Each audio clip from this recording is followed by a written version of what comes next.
last video of this presentation, we are going to talk about expectations in the classroom. The first thing I'd like to talk about is rules, and I have 5 rules that I utilize within my classroom. The first one is follow directions quickly. The second one is raise your hand for permission to speak.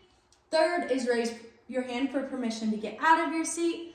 The fourth one is make smart choices, and the fifth one, my students often think is the most important, is make your dear teacher happy. Now these rules I often like to repeat every single day, and that is another thing that you could do during that morning meeting time. You could just go through and review all of these rules to make sure that your students know what they should be doing and your expectations. Now the next one that I would like to talk about is on-task behavior, and you need to make sure that you are upfront about the expectations that you have for your students when they are working on things. Here are a few examples of staying on task. Like I said, always make sure that your students know expectations ahead of time and what you're expecting out of them through their assignments, their activities, or whatever you are doing. Now, there are 2 things that I often like to do during a school day. One is station work, and another one is must-dos and may-dos. Now, they're both kind of similar, but in a way, they're also not. Station work, it is independent, but they are with a group. Must-dos and may-dos, that is completely independent and making sure that they get things done. Let me talk about each one of them. So station work, you have to make sure that you set rules whenever you are in the classroom. You also want to explain activities and worksheets, giving students options of what to do whenever they're finished with that station. Sometimes the set amount of time for that station might be 10 minutes long, and maybe your student gets done in 5 minutes. What are they going to do the rest of the time? They might be able to free draw. They might get a book to read.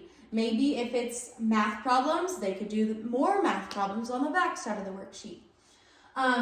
Like I said, make sure during your station time, set that time limit so they know how much time is left. And I always like to project mine up on the screen so then my students know how long that they have to finish that station.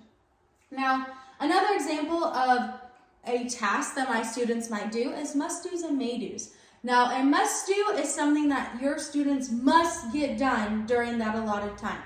A may-do is something that they may do once they are finished. So sometimes I give my students 3 must-dos, maybe during reading stations or reading group time. They have to read 2 books. Maybe they have to write 5 sentences, and another must-do might be finishing a grammar worksheet. So those would be their must-dos, and I would write them on the board, make sure they know those expectations. Then they would have 2 or 3 may-dos that they may do once they are finished with their must-dos. One may-do may be free draw. Another may-do may be playing with Legos or getting iPad time. So obviously the may-dos are things that are probably more fun to them, so they want to make sure that they get all of their must-dos done finished. Now these are just a few examples of how you can make sure your students are staying on task, but also making sure that you set those expectations. Now the next thing that I would like to talk about is goals for life. Now these are expectations or ideas of ways to make sure that your students are keeping themselves accountable and holding high expectations for themselves. So the goals for life are, I can make good choices even if I am mad. I can be okay even if others are not okay. And I can do something even if I don't want to or if it's hard. Now these goals for life are ones that I like to repeat every day.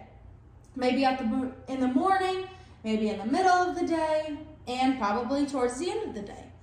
I also like to repeat it to my students who might be struggling. Maybe they say that they can't do this worksheet or they can't do this activity. I might say, hey, you can do something even if it's hard or you don't want to. And whenever you're repeating those expectations, whenever you're repeating those goals, those students feel wanted and they feel like they can do it. So those are the goals for life. And I just want to thank you for listening to this presentation. And I hope that you have gotten some ideas to better classroom management to improve your student engagement, because I feel like if you have a strong classroom management system, then your students will be engaged and excited to be at school. So I just want to thank you once again. If you have any questions, in the Google slide that I have sent you, I have my email attached there if you have any questions. But once again, thank you, and I hope you got something out of this.